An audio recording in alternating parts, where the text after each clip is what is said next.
अभिषेक, आपका मैथ्स मित्र। यहाँ पे क्लास 10th के न्यू चैप्टर क्वाड्रेटिक इक्वेशन के साथ हूँ।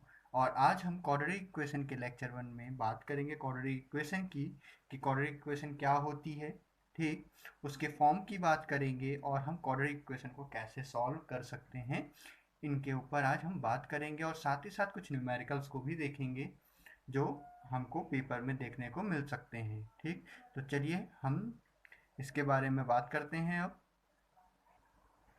तो अगर हम बात करें बेटा क्वाड्रेटिक इक्वेशन की, तो हम लोगों ने लास्ट टाइम ये भी पढ़ रखा है कि क्वाड्रेटिक पॉलिनोमियल हमने पढ़ा है। तो क्वाड्रेटिक पॉलिनोमियल और क्वाड्रेटिक इक्वेशन में मैंने बताया था कि जो पॉलिनोमियल होता है और जो इक्वेशन होती है उसमें केवल एक इक्वल टू के साइन का अंतर होता है। अगर हमने बेटा क्वाड्रेटिक बोला तो मैंने ये जब क्वाड्रेटिक पॉलिनोमियल लास्ट पॉलिनोमियल के चैप्टर में जब मैंने बताया था आपको, तो मैंने बोला था कि जो क्वाड्रेटिक पॉलिनोमियल होता है उसकी जो मैक्सिमम डिग्री होती है वेरिएबल की वो 2 होती है। तो मान लीजिए हम जानते भी हैं कि जो क्वाड्रेटिक पॉलिनोमियल का फॉर्म होता है वो कुछ होता है ax square plus B X plus C type का होता है। ये हमारी बेटा पॉलिनोमियल होती थी। अगर मैं इसी को इक्वल्स टू 0 बोल दूं तो ये हमारी कहला जाएगी इक्वेशन, ठीक। हमने बताया था अभी कि अगर इक्वल टू का साइन आ गया तो मीन्स वो इक्वेशन हो गई। अगर इक्वल टू का साइन बीच में नहीं लगा है तो वो पॉलिनोमियल कहलाएगी केवल, ठीक। साथ ही साथ में मैंने ये भी बताया था कि जो वेरिएबल है होता है हमारा, उसकी जो मैक्सिमम डिग्री होती है उतने ही हमारे उसकी वैल्यू आती है। जैसे x के ऊपर यहाँ पे मैक्सिमम डिग्री 2 है तो यहाँ पे x की 2 वैल्यूज आ जाएंगी। ये चीज़ हमने वहाँ पे बात करी थी। तो वहाँ पे हमने बोला था जीरोज। तो जो बेटा जीरोज हम बोल रहे हैं, जीरोज बोलें या एक्स की वैल्यूज बोलें या हम बोल सकते हैं रूट्स, सब चीज़ एक ही है, उसमें कोई अंतर नहीं है। तो यहाँ पे हमारे 2 जीरोज आते हैं या 2 रूट्स आते हैं जो कि होते हैं एक्स बराबर अल्फ़ा और एक एक्स बराबर बीटा। ये अल्फ़ा और बीटा बेटा पॉजिटिव और निगेटिव कोई भी एक साइन लेके आ सकते हैं, ठीक। तो ये हो गई हमारी जर्नल फॉर्म इसकी, जो होती है सॉरी क्वाड्रेटिक फॉर्म जो होती है A X square plus B X plus C is equals to 0। इसके 2 जीरोज होते हैं, एक्स बराबर अल्फा और एक्स बराबर बीटा, ठीक। तो अब हम लोग जब क्वाड्रेटिक पॉलिनोमियल को सॉल्व करते हैं तो किन किन मेथड्स के थ्रू सॉल्व कर सकते हैं हम लोग। बात करेंगे मिड टर्म स्प्लिटिंग की,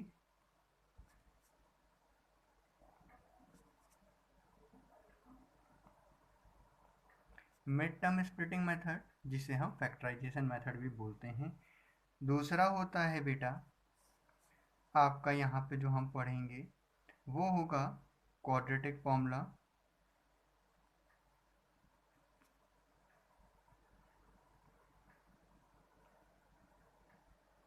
या जिसे हम श्रीधराचार्य मेथड भी बोलते हैं, फॉर्मूला बोलते हैं, ठीक। और थर्ड जो बेटा सीबीएसई में नॉर्मली जो थर्ड बताने जा रहा हूँ ये होता है कंप्लीटिंग द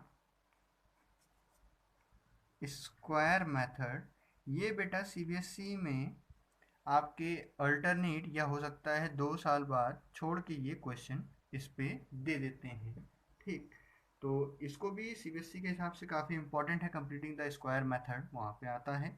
बाकी हम जो पूरी बात करेंगे वो इन 3 मेथड्स पे बात करेंगे और साथ ही साथ में कुछ हमारे वर्डिंग प्रॉब्लम होंगे वो हम लास्ट में देखेंगे।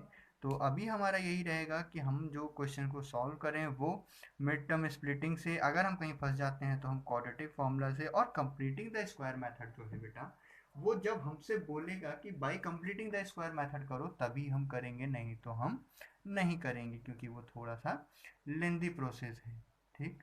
तो चलिए हम देखते हैं अपने आज के पहले क्वेश्चन को। तो ये रहा हमारा पहला क्वेश्चन। कह रहा है solve 6x square minus X minus 2 is equals to 0। तो इस क्वेश्चन को मैं बेटा आपको 2 मेथड से सिखाऊंगा। आज हम केवल जो बात करेंगे वो केवल मिड टर्म स्प्लिटिंग की बात करेंगे और मैं एक दो क्वेश्चन में आपको क्वाड्रेटिक फॉर्मूले का यूज़ करना सिखा दूंगा, ठीक, जिससे आप समझ जाएंगे कि हमको कैसे उस फॉर्मूले को यूज़ करना है, ठीक।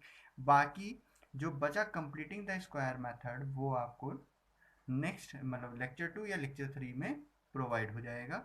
तो अभी हम देखते हैं कि इसको हम मिड टर्म स्प्लिटिंग मेथड से कैसे करेंगे। ठीक, तो मिड टर्म स्प्लिटिंग मेथड जो होता है उसमें हम लोग क्या करते हैं बेटा, हम लोग करेंगे क्या कि हम देख रहे हैं कि हमारे पास जो क्वाड्रेटिक इक्वेशन दे रखी है वो दे रखी है 6x² minus X minus two is equals to 0। तो मिड टर्म स्प्लिटिंग में हम ये करते हैं कि जो हमारा मिड टर्म होता है, मतलब जिसमें वेरिएबल की डिग्री जो 1 होती है, हमको उसको स्प्लिट करना पड़ता है। तो कैसे स्प्लिट करेंगे ये हम देखते हैं। हम क्या करेंगे बेटा, x² के आगे जो कोफिशिएंट दे रखा है जो कि 6 है प्लस का, और कांस्टेंट दे रखा है जो इस इक्वेशन में वो है -2। 6 और -2 का हम करेंगे बेटा मल्टीप्लाई, तो हमारे पास आएगा -12। तो हम थोड़ी देर के लिए माइनस साइन को भूल जाएं और केवल हम अपना 12 लेकर के इसका फैक्टर कर लें। तो अगर हम फैक्टर करते हैं तो ये 2 से गया तो 6 आया, फिर ये 2 से गया तो 3 आया, और ये 3 से गया तो ये आ गया 1। ठीक, तो देखिए हमने देखा कि जब हमने x² के कोफिशिएंट और कांस्टेंट को मल्टीप्लाई करा तो -12 आया। माइनस को हमने थोड़ी देर के लिए हटा दिया। अब हमारे पास जो वैल्यू आई, ये 3 नंबर आ रहे हैं 2 2 3। हमको इन 3 नंबर के थ्रू, और बेटा यहाँ पे साथ में एक 1 भी आता है, वो हम लोग देखते नहीं है, उसका ध्यान देना पड़ता है।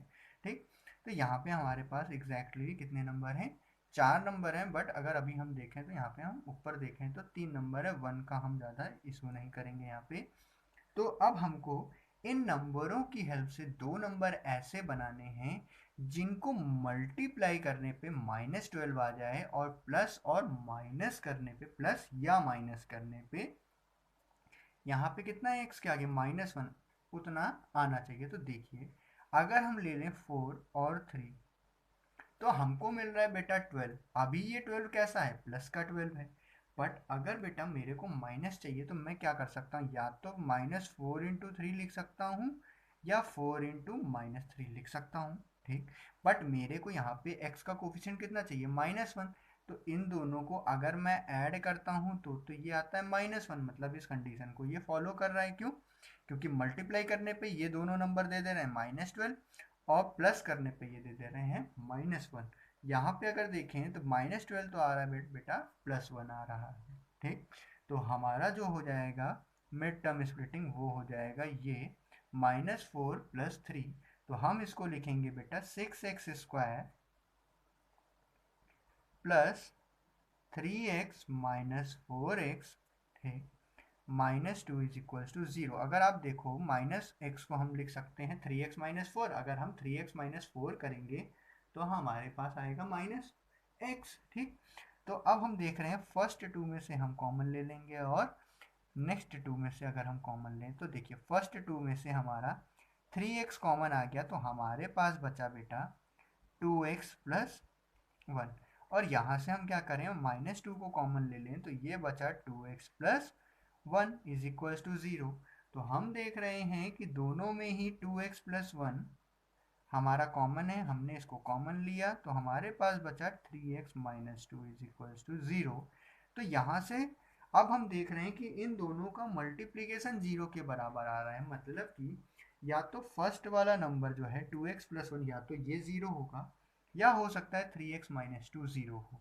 ठीक, या दोनों ही हो सकते हैं। तो हम क्या करेंगे कि एक बार 2x + 1 को 0 के बराबर रखेंगे तो हमको यहाँ से x की वैल्यू मिली -1/2, और एक बार हम बेटा 3x - 2 को 0 के बराबर रखेंगे तो यहाँ से हमको x की वैल्यू मिली 2/3। तो हमारी x की दोनों वैल्यूज आ गई। हमने बोला था ना कि मैक्सिमम डिग्री अगर 2 है तो उसकी दो वैल्यूज आएंगी, तो एक वैल्यू आई -1/2 और दूसरी वैल्यू आई 2/3। ठीक, अब इसी क्वेश्चन को हम लगाते हैं बाई क्वाड्रेटिक फॉर्मूला। ठीक, तो अब हम क्वाड्रेटिक फॉर्मूले में क्या करेंगे ये देखते हैं। ठीक, हम लगाने जा रहे हैं इसको बाई क्वाड्रेटिक फॉर्मूला। तो देखिए क्वाड्रेटिक फॉर्मूले में क्या करेंगे, हमारे पास जो इक्वेशन दे रखी है वो दे रखी है 6x² - x - 2 = 0। ठीक, हम इसको इसकी क्वाड्रेटिक फॉर्म से क्या कर लेंगे, कंपेयर। तो जो क्वाड्रेटिक फॉर्म थी वो थी बेटा compare above equation with ax square plus bx plus c बराबर 0 से हमने क्या किया, इसको रिलेट किया, कंपेयर किया। तो कंपेयर करने पे हमको a की वैल्यू मिली 6, b की वैल्यू मिली बेटा -1 और c की वैल्यू मिली -2। ठीक, तो अब आप देखिए यहाँ पे क्या है कि जब हमने a b और c की वैल्यू लिख दी, अब हम यहाँ लिखेंगे यूजिंग क्वाड्रेटिक फॉर्मूला। जब हमने क्वाड्रेटिक फॉर्मूला लिखा तो वो होता है x बराबर -b प्लस माइनस रूट के अंदर b square -4ac upon 2a हमारा होता है क्वाड्रेटिक फॉर्मूला। अब हम क्या करेंगे बेटा, यहाँ पे जो a b और c की वैल्यूज आई हैं वो यहाँ पे रख दी। तो हमने अगर b की जगह पे रखा -1 तो ये हो गया बेटा +1 प्लस माइनस रूट के अंदर b स्क्वायर की वैल्यू हो गई बेटा 1। ठीक, और 4ac मतलब c की वैल्यू -2 है तो हो गई प्लस, और 4 इंटू 2 हो गया 8, और 8 सिक्सा हो गया हमारा 48 अपॉन में बेटा हमारे पास आ गया 2a मतलब 12। ठीक, तो अब जब हम इसको सॉल्व करते हैं तो ये आ रहा है +1 प्लस माइनस, ये हो गया 49 रूट के अंदर तो यहाँ पे आ गया 7 अपॉन में 12। ठीक, तो ये हो गया x। एक बार हम क्या करेंगे बेटा कि एक बार हम प्लस की वैल्यू ले लेंगे, तो अगर हमने लिया 1 प्लस 7 अपॉन 12, ठीक, एक बार हम ले लेंगे माइनस, तो ये हो जाएगा 1 माइनस 7 अपॉन 12। तो जब हम इसको सॉल्व कर रहे हैं तो ये हो गया 8 अपॉन 12 मीन्स 2/3। एक हमारी x की वैल्यू आ गई और दूसरी वैल्यू आ गई -6 अपॉन 12 मतलब -1/2। तो ये दोनों हमारी आ गई x की वैल्यूज। कोई दिक्कत? ठीक, आपको दोनों ही मेथड समझ में आ गए होंगे। अगर बेटा कोई भी आप लोग को डाउट्स हो तो मेरे इंस्टाग्राम चैनल मैथ्स मित्र 29 पे आप लोग मेरे को फॉलो करके वहाँ पे मैसेज कर सकते हो, या डिस्क्रिप्शन बॉक्स में मेरा व्हाट्सएप नंबर है, वहाँ पे भी अपने डाउट्स को पूछ सकते हो। ठीक, तो अब हम चलते हैं अपने आज के नेक्स्ट क्वेश्चन की तरफ। तो ये रहा हमारा आज का नेक्स्ट क्वेश्चन। कह रहा है solve X square plus 12x plus 35 is equal to 0।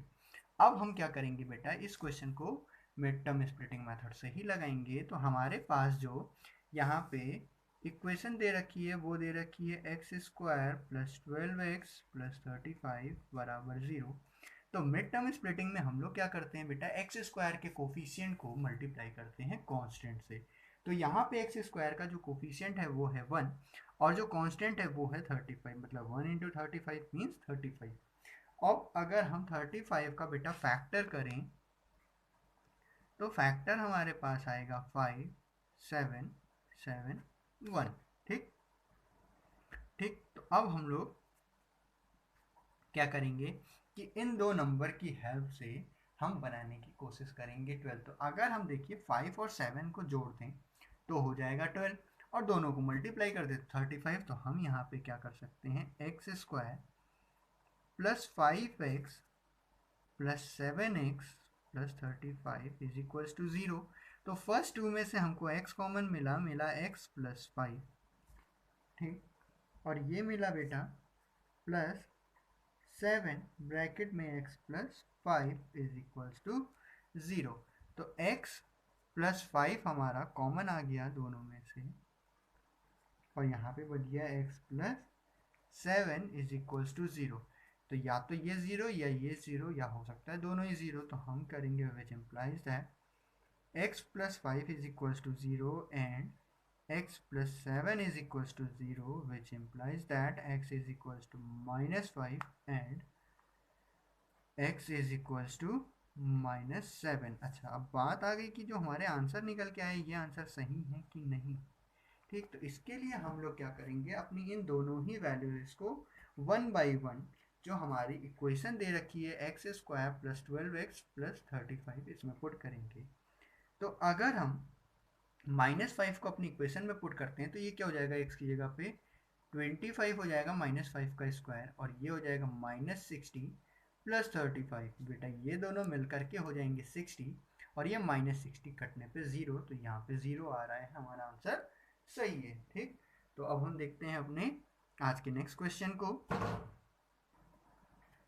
तो ये रहा बेटा हमारा नेक्स्ट क्वेश्चन, कह रहा है solve √3x² plus 11x plus 6√3 is equal to 0। तो यहाँ पे देख रहे हैं हम कि x² का जो कोफिशिएंट है वो है √3, और जो कांस्टेंट है वो है 6√3। तो अगर हम √3 का मल्टीप्लाई 6√3 में करेंगे बेटा, तो ये आ जाएगा 6√3 मल्टीप्लाइड बाई √3। तो ये √3 हमारा हो जाएगा बेटा 3। 6 इंटू 3 हमारा हो गया 18, मतलब मल्टीप्लाई करने पे आया हमारे पास 18। तो हम क्या करेंगे, 18 का हम कर देंगे फैक्टर। तो फैक्टर किया तो 2 आया, 9 बचा 3, फिर 3 3 1। ठीक, तो अब हम यहाँ पे क्या करेंगे, जब हमारे पास इतना आ गया तो अब हम यहाँ से दो नंबर्स निकालेंगे जिससे हमारा 11 आ जाए। तो एक नंबर हो जाएगा 9 और एक नंबर हो जाएगा बेटा 2। ठीक, तो देखिए हम क्या करेंगे, 3x² plus 11x plus 6√3 is equals to 0 को हम लिख सकते हैं √3x² plus 9x plus 2x plus 6√3 is equals to 0।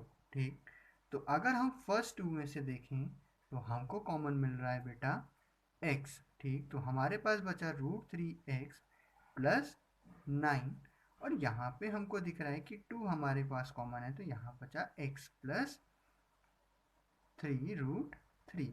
But अब आप देखिए बेटा कि हमारे जो दोनों ब्रैकेट हैं वो सेम है नहीं, और अभी हम जो इससे पहले हमने सॉल्यूशन किए जो क्वेश्चंस के, उसमें दोनों ब्रैकेट सेम आ रहे थे। मीन्स हम जब भी कॉमन लेते हैं तो हमारे दोनों ब्रैकेट सेम होने चाहिए। तो उन दोनों ब्रैकेट को सेम करने के लिए हम क्या करेंगे, इस पे देखिएगा ध्यान से कि 9 दे रखा है ना, 9 को हम बेटा लिख सकते हैं 3 इंटू 3। ठीक, और एक 3 को हम ये भी तो लिख सकते हैं भाई, एक 3 को हमने 3 रहने दिया, और इस 3 को हम लिख सकते हैं √3 इंटू √3। लिख सकते हैं कि नहीं, बताइए। तो अगर हम √3 यहाँ से कॉमन ले लें तो ये हो जाएगा √3x। तो यहाँ पे बेटा बचा x प्लस, भाई एक √3 जब हमारा यहाँ से हमने ले लिया कॉमन तो एक √3 हट गया, बचा 3√3। अब आप देखिए तो हमारे दोनों ही ब्रैकेट्स एक जैसे हो गए कि नहीं हो गए। ठीक, तो अब हम क्या करेंगे, x प्लस 3√3 को हमने जब लिया कॉमन तो हमारे पास बेटा बचा √3x plus 2 is equals to 0। तो एक बार जब हम फर्स्ट ब्रैकेट को 0 के बराबर रखेंगे तो हमको क्या वैल्यू मिलेगी, और जब हम √3x प्लस 2 को 0 के बराबर रखेंगे तब, तो एक बार हमारी वैल्यू आएगी x बराबर -3√3, और जो दूसरी वैल्यू आएगी वो आएगी x बराबर -2/√3। ठीक, तो ये आ गई हमारी दो वैल्यूज। ठीक, कोई दिक्कत? तो इस तरीके से हम इसको कर सकते हैं, या हम बेटा वहाँ पे इसको कंपेयर करके क्वाड्रेटिक फॉर्मूला भी लगा सकते हैं। ठीक, तो हम चलते हैं अपने आज के नेक्स्ट क्वेश्चन की तरफ। तो ये रहा हमारा नेक्स्ट क्वेश्चन, कह रहा है solve 5x minus 35 upon x is equals to 18। तो ऐसे क्वेश्चन को हम क्या करेंगे, पहले सिंप्लीफाई करेंगे। तो जब हम इसको सिंप्लीफाई करेंगे तो हमको लेना पड़ेगा एलसीएम। तो एलसीएम लेने पे हो जाएगा 5x² minus 35 upon x is equals to 18। और जब हम इसको और सॉल्व करेंगे तो ये हो जाएगा बेटा 5x² minus 35 is equals to 18x। और जब हम इसको इसके फॉर्म में लिखेंगे क्वाड्रेटिक फॉर्म में तो ये हो जाएगा x 5x² minus 18x minus 35 is equals to 0। अगर हम 5 और 35 का मल्टीप्लाई करें तो हमको वैल्यू मिल जाएगी बेटा 175। मतलब हम 18 को ऐसे तोड़ें कि हमको 175 मिल जाए। तो वो भी देखिए, अगर हम 5 और -35 का मल्टीप्लाई कर रहे हैं तो -175 मिल रहा है, हमको मिल रहा है -175 हम 175 का अगर हम फैक्टर करें तो ये नंबर हमारा जा रहा है बेटा 5 से, तो ये गया 3 टाइम्स में, बचा 2, 25 मतलब 5 टाइम्स में, फिर ये गया 5 से तो ये बचा 7, और यहाँ पे ये गया 7 से। ठीक, तो हमारे पास जो नंबर बन सकते हैं इन 3 नंबर के थ्रू, 2 नंबर बनाने हैं तो वो बनेगा 25 और 7। तो अगर देखिए हम ले लें 5x² minus 25x plus 7x, तो 25 और 7 का मल्टीप्लाई 175 बन गया, और इनको अगर हम ऐड करेंगे तो माइनस 18x मिलेगा। तो ये हो गया हमारा मिड टर्म स्प्लिटिंग से। फर्स्ट टू में से हमको जो कॉमन मिल रहा है वो बेटा मिल रहा है 5x, तो यहाँ पे बचा x माइनस 5, प्लस 7 को कॉमन लिया तो मिला x माइनस 5 बराबर 0, और यहाँ से हमको मिला 5x प्लस 7, और ये कॉमन आया था x माइनस 5 दोनों ब्रैकेट का, तो जब हम एक बार पुट करेंगे 5x प्लस 7 को 0 के बराबर, तो वैल्यू आएगी x बराबर -7/5, और साथ ही साथ में अगर हम x माइनस 5 को रखेंगे 0 के बराबर, तो यहाँ पे x की जो वैल्यू आएगी वो आएगी 5। तो हमारी दो वैल्यूज आई, एक x की वैल्यू आई -7/5 और दूसरी x की वैल्यू आई x बराबर 5। ठीक, तो हम चलते हैं अपने आज के लास्ट क्वेश्चन की तरफ। तो इस क्वेश्चन में हमसे कह रहा है solve 2/x² minus 5/x plus 2 is equal to 0। तो जब हम इसको बेटा क्या करेंगे, पहले सिंप्लीफाई करेंगे, तो हमारा एलसीएम जो आएगा वो आएगा x², ये हो गया 2 minus 5x plus 2x² is equal to 0। तो जब हम इसको सिंप्लीफाई करेंगे तो ये हो गया हमारे पास 2x² minus 5x plus 2 is equal to 0। अब हम यहाँ पे क्या करेंगे, 2 और इस 2 का जब मल्टीप्लाई करेंगे तो हमारे पास आया प्लस का 4, 4 का अगर हम फैक्टर करें तो 2 आ गया। ठीक, तो देखिए हमने कहा यहाँ पे एक 1 है, उसका भी ध्यान रखिएगा। तो यहाँ पे हुआ क्या कि हम लिख सकते हैं 2x² minus 4x minus x, ये जो देखिए इन दोनों का 2 इंटू 2 हो गया 4, और ये 1 हो गया माइनस x मतलब -1x। ठीक, प्लस 2, तो देखिए आप मल्टीप्लाई करोगे तो प्लस का 4 मिल जाएगा, 4 इंटू -1 4 मिल जाएगा, और दोनों को ऐड कर देंगे तो दोनों को मतलब सब्ट्रैक्ट कर देंगे तो -5 भी आ जाएगा, -4 -1। ठीक, इज इक्वल टू 0। तो अगर फर्स्ट 2 में से देखें तो 2x हमारा कॉमन मिला, x माइनस 2, -1 बाहर आया, बचा x minus 2 is equal to 0। तो अब हम यहाँ पे देखें x माइनस 2 हमारा ओवरऑल कॉमन आ गया, यहाँ पे हमारे पास बचा 2x minus 1 is equal to 0। अगर हम फर्स्ट में x माइनस 2 को अगर 0 के बराबर रखें तो यहाँ से x की वैल्यू मिल गई बेटा 2, और अगर हम 2x माइनस 1 को 0 के बराबर रखें तो x की वैल्यू मिल गई 1/2। ठीक, कोई दिक्कत? तो आज के हमारे जो 4 या 5 क्वेश्चन थे वो हमने कवर कर लिए हैं। ठीक, तो यहाँ पे आपको समझ में भी आया होगा बेटा, और अगर कोई डाउट हो तो आप मेरे को मैसेज कर सकते हो, व्हाट्सएप नंबर डिस्क्रिप्शन बॉक्स में दिया है। और बेटा जाते जाते यही कहूँगा कि वीडियो को शेयर करना ना भूलें और लाइक ज़रूर करें, और साथ ही साथ जिन बच्चों ने चैनल को सब्सक्राइब नहीं किया है वो चैनल को सब्सक्राइब भी कर लें, आपको डेली अपडेट मिलती रहेगी जो भी लेक्चर अपलोड होंगे। ठीक, तो मिलते हैं आपसे नेक्स्ट क्लास में क्वाड्रेटिक इक्वेशन की। ठीक।